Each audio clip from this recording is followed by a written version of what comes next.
The People's Platform. Good evening and welcome to the People's Platform. Now, this year has seen 3 significant tariff revisions to electricity. A 66% increase in February, a 14% decrease in July, and an 18% increase last week. So let's set the stage. At present, there is heavy rainfall being reported across the island. The state-run electricity board has accumulated a loss of rupees 272 billion up to 2022. Ultimately, it is people who have to pay the price, quite literally. To help us understand all the moving parts, we're joined by Professor Anura Wijayapala, the former chairman of the Ceylon Electricity Board, the CEB. Good evening and welcome to you, Professor. Yes, it's glad to be here, Sonali, and thank you for inviting me. Thank you for being here with us on the show, for helping us comprehend all the moving parts. Professor Wijayapala, ultimately it's a case of the straw that broke the camel's back. How much more can the people take? Can you help us understand what are the wrong decisions that have been made that has led to this exorbitant increase in electricity tariffs? Yeah, I would call our electricity sector over the last 30-40 years has not been steered in the correct path. Okay. It has just floated like a ship without a captain, and in the way that under the whims of the people, the workers, the ministers, politicians, and this sector goes here, there, no one is responsible, no one is accountable in this sector, and the consequences are what we are facing today. And it is no doubt that our Sri Lanka is a small island in the South Asia or in the Asia, and why our electricity costs are one of the highest in the region. That is because of that this sector has been neglected and has been misused by many interested parties in numerous different ways. And ultimate result is we have one of the highest electricity costs in Sri Lanka, and we hear from Public Utilities Commission and from CEB and from the papers it has to be a cost reflective price. So when your costs are high, definitely the cost reflective prices are higher, and so I don't see an immediate solution to this. No miracle can happen unless we get our electricity generation costs down, and that cannot be done without being very careful planning, because these projects take long time to plan and implement. Now if you take a coal power plant, it will take at least 5 to 10 years, maybe 7 years at least for the entire project to be completed. And if you take even a solar power plant, it takes at least 2 years, a sizable solar power plant, and thermal power plants in between, other thermal power plants. So the sector has to be properly planned. For that we can give credit to CEB. CEB has done a good planning job.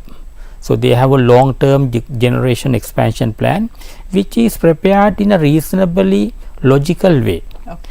But unfortunately, due to numerous reasons, this book, which has been published every other year over the last 30-40 years, has never been followed, and those projects have not been implemented, and politicians and the cabinets of ministers have interfered and brought their projects in which are not optimal and scrapped what are optimal projects. So the ultimate result is higher cost of generation, which ultimately reflect on the customers. Understand who the main stakeholders are: the Ceylon Electricity Board, the Public Utilities Commission of Sri Lanka, LECO, the Ministry of Power and Energy, also the private entities who produce and sell to the CEB, and we can't forget the powerful trade unions who within the CEB who at times act in a high-handed manner. So can you just speak to us about this ecosystem, electricity ecosystem? Because I think it's important for our viewers to also understand.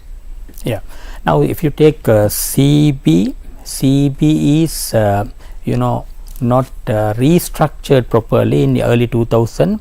It was kind of realigned to a generation sector and a transmission sector and a distribution entities, 4 distribution entities. Okay. So 4 distribution entities worked in parallel with the Lanka Electricity Company, which was set up in 1980s. And if you look at these 5 distribution entities, Lanka Electricity Company operate as an independent private company. So naturally it has better management and better low losses, and the number of employees per whatever the service they give fairly okay. But whereas in the CEB, these distribution entities are not properly managed the way they should be. I think that is one reason why the present ministry and minister and everybody in the sector agrees this sector has to be restructured, and companies should be made to manage each sector, and accountability should be there. Therefore, I think that this sector should be properly managed through a good restructuring program, but without paving for more corruption to happen. So if the through the restructuring process more corruption happens, our electricity cost will be further going up, right, and the sector will be in turmoil, and therefore I think it should be carefully done with proper professional involvement. I hope that it will be done in that spirit. Absolutely. So the Minister of Power and Energy has proposed that the CEB has to be restructured, and he also has announced that a new mechanism will be introduced to revise electricity tariffs every 3 months. Professor, could you take us through the implications of this? Yeah. Now at the present we have twice the year, right, tariff revision as per the Electricity Act. One in June, effective from July onwards, and one in December, effective from January onwards. Sometimes this goes up and down. You can see some this year it happened in February and in June, and now again a third one under special conditions in October. And now if the proposal is to go for quarterly or every 3 months electricity tariffs, we can look at positive as well as negative impacts of that. right. Positive impacts could be the fluctuation of oil prices and fluctuations of hydro generation can reflect into the costs in a quickly, so that people don't have to wait. If there is a huge rainfall, people don't have to wait for 6 months to get the benefit. On the other hand, if there are large price increases in oil, CEB will not have to absorb such cost for a long time, but immediately in 2-3 months time they can have the next tariff filing and recover the cost, increase the prices. So whatever that is from the positive points. But the negative points will be for especially for the industries and the producers, the price fluctuations will be too much to plan their production and the costs, and make whatever the quotations or agree on the tenders, because they don't, in 3 months time their electricity cost component will be jumping up. So there's a big price uncertainty. Yeah, and price certainty is a basic prerequisite for a business and industry. Yes, yes. Even now, I think this cost. I think even the PUCSL, I have a doubt and the government also, they don't understand this cost reflectivity in the correct sense, in my opinion. Could you elaborate on that? My opinion. For example, see now because of this Gaza Strip war, now these days the oil prices Brent prices have gone above $90 a barrel. Now it's about $95 a barrel, which used to be about $75 or $75 to $80 per barrel before the war and other things in Gaza. And now because of that, the government adjusts the prices of fuel, and then if we immediately reflect that onto the tariff will go up, just like what has happened, right? Then what happens now?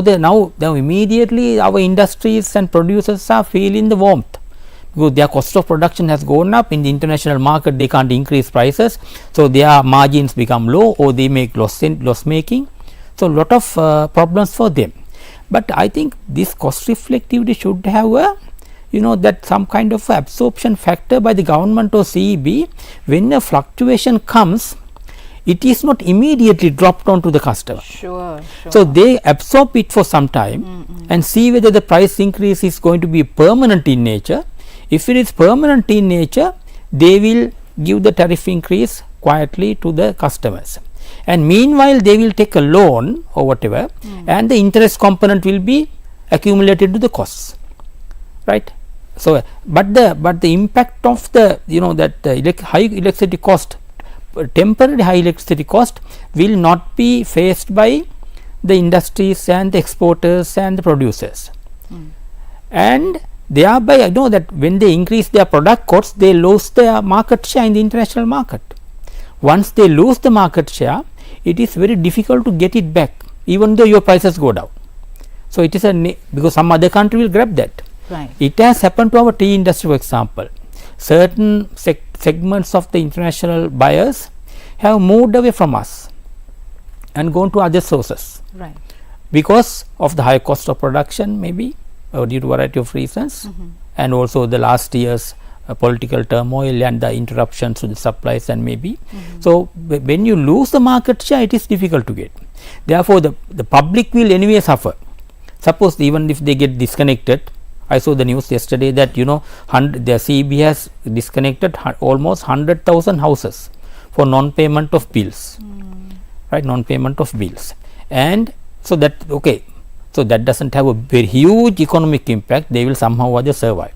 But it is not like that for the exporters and producers and industries, right. So, there were records that some 7,000 or some factories have closed down, and some large number of people have lost the jobs. So, what are the implications of them? How many families go without a permanent earning power capacity? Yeah. So, they have multitudes of problems. Yeah. Therefore, what I suggest to the government, advise to the government is that please look at it in a sensible way. So, you can explain it to IMF. No, immediately when there is a jump up of fuel prices, so there is a drought and lowering of hydro generation, do not put immediately next month the impact to the public. Wait a little, absorb that through interest, through a loan or some kind of other financing, and then see whether how it going to behave in the long term, and then only take the decision to increase or decrease the tariffs. But now what I understand is, now for example, take now CEB's initial proposal was they requested for a 22% increase, right, and then immediately rains started, and then in 2 weeks or 3 weeks time they send another letter saying no, now the rains have come, so we want to make it 18%. No, in weeks time you take decision, so that is too quick, should not happen like that. Now again more rains are coming these days, so are they going to reduce it further? So, this is a kind of a bad situation, especially from the exporters and the producers point of view, industries point of view. Therefore, I think Public Utilities Commission should take up this. That is their fundamental duty. It is a public, they should address, they should try to protect, while safeguarding the CEB and the supplier side, and they can survive without making permanent losses. Public Utilities Commission should take the interest on behalf of the public also. Absolutely. So, sometimes I do not see it. Right. So, unfortunately, which should not be the case. What measures need to be taken, Professor, for the CEB to put its house in order? I think the CEB and the country, in order to make this come out of this problem, we must identify where we have gone wrong. Right. So, I have been in this sector for the last 30 years in various functions like power plant operator and various other supply services, and then there is the CEB vice chairman and chairman. So, I know this industry fairly well. So, I understand that this CEB, due to variety of wrong decisions in the past 30-40 years, have made their generation to be depend upon 20% of generation to come from burning oil. oil is not a good candidate for power generation in the world.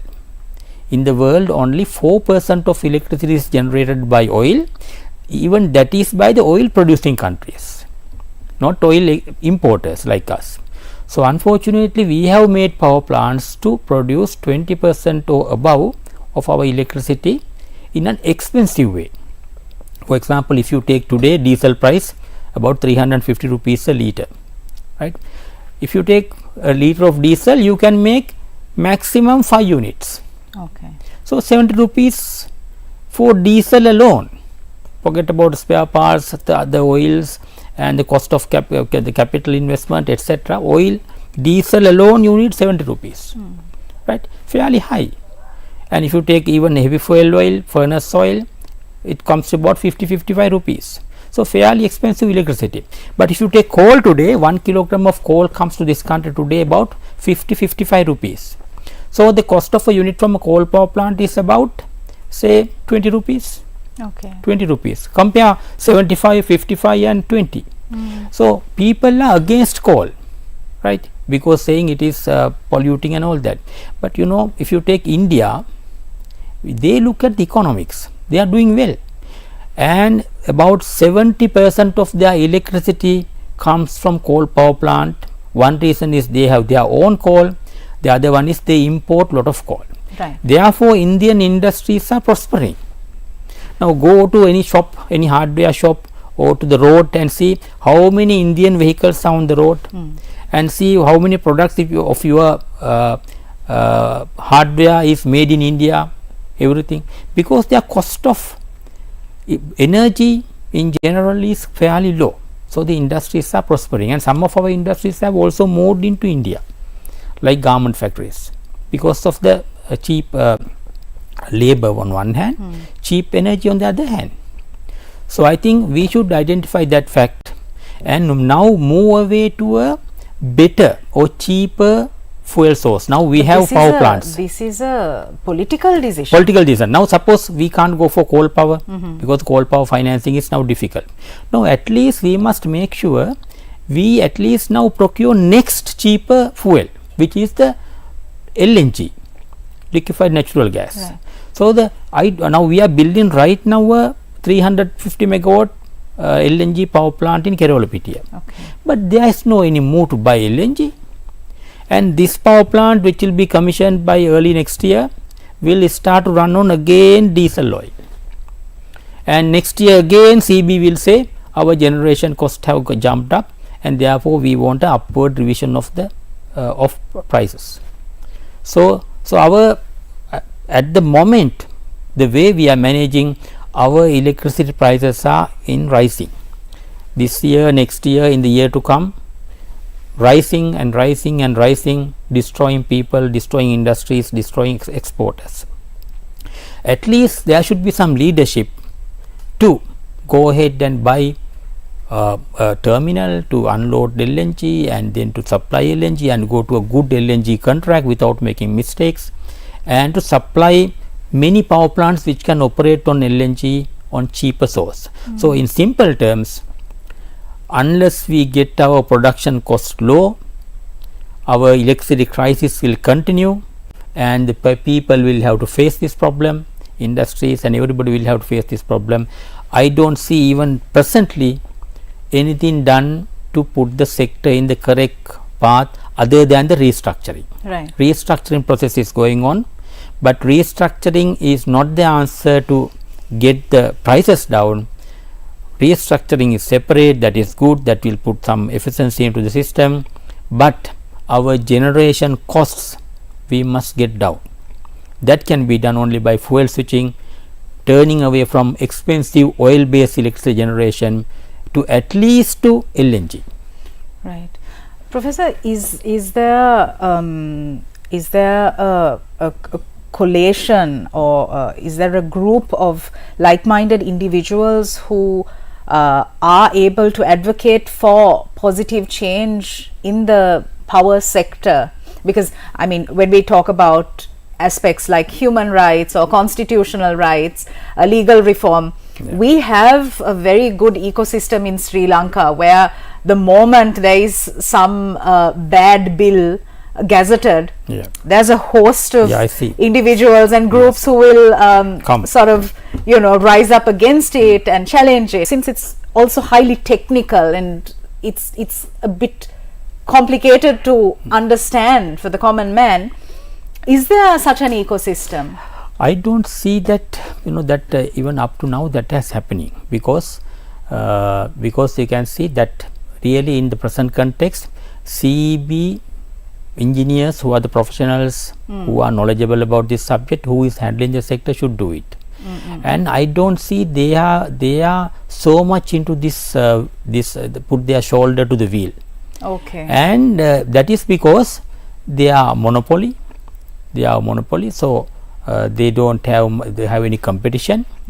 So even now presently you can say the PUCSL takes CEB's costs and say cost has to be recovered. Right. And say they don't push CEB, okay, you must get LNG into your equation by end of 2024. There's no such pressure. Okay. And therefore I would say in the electricity sector, people get up in the morning and look at the sector, and that's all, but there is no cohesive force which is driving the sector in the right direction. Occasionally this has happened with some secretaries in the power ministry and so on, occasionally, but I don't see much of that happening now. That is why I earlier said it is a ship without a captain. So it goes here and there and this port and that port and all that, but not in the correct path, in the optimum way. But I think this right time we are now looking for economic reforms. I think it is good that the IMF is intervening, because IMF I know has been advising CEB to be cost reflective and without losses for over the last 20-30 years. In their every mission they have been emphasizing that, but no one cares.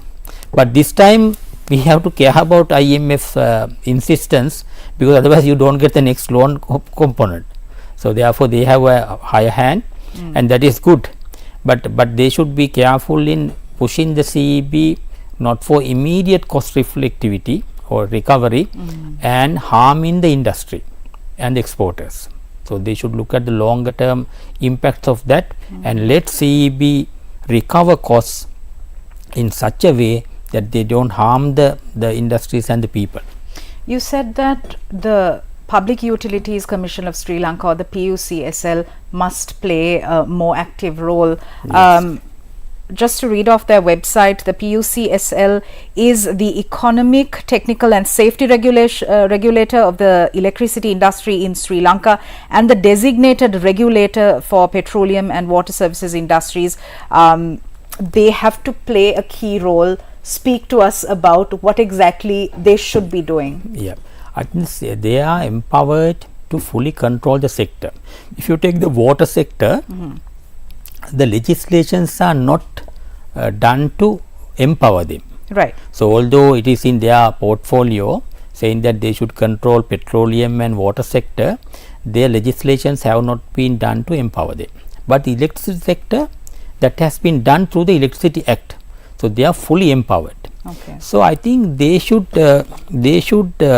intervene more with CEB affairs and the implementation of the long-term least cost generation expansion plan, which has not been very effectively done over the last 10-15 years. Only one issue is they had a big kind of conflict with CEB for a long time, and the CEB was not listening to them for some time, and they couldn't take any actions and so on and so forth. But I think now Public Utilities Commission has a good team, I think, led by a good chairman, and I think they are balanced. They can try to do something. Okay. But of course I don't know how much political pressure comes on them, because in Sri Lanka even though you are called an independent commission, sometimes you are not so much independent. So the political interference is everywhere. Therefore I don't know, I can't predict about their independence, but I think they should try, even within the limitations, try to do an independent job protecting both CEB as well as the consumers. Absolutely. My final two questions on the program. Professor, the world is moving towards renewable energy production such as solar, wind, hydropower. This is also in line with the sustainability development goals and undertakings made at COP conferences. How are we faring in this regard? Yeah, you can see now if although the world is talking a lot about renewable based electricity generation, even by today world total electricity generation by renewable sources is just about 25%. 75% of the world electricity generation is from coal, natural gas primarily. Okay. And nevertheless, you can see when the world average is 25%, Sri Lanka's renewable electricity generation has never gone below 25%. It has in some years touched even 70%. In good hydro years, we have produced about 70% of our electricity from hydro led renewable sector. And on top of that, in the recent years, we have, I think, commissioned a lot of solar as well as wind power plants in the country, and a lot of projects are in pipeline.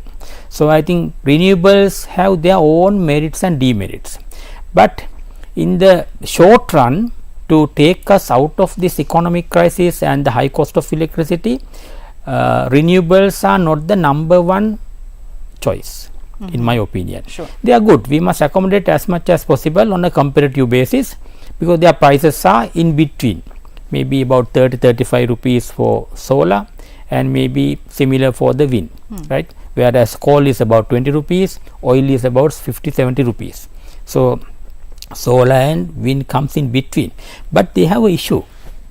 The issue is they supply electricity when the resource is available.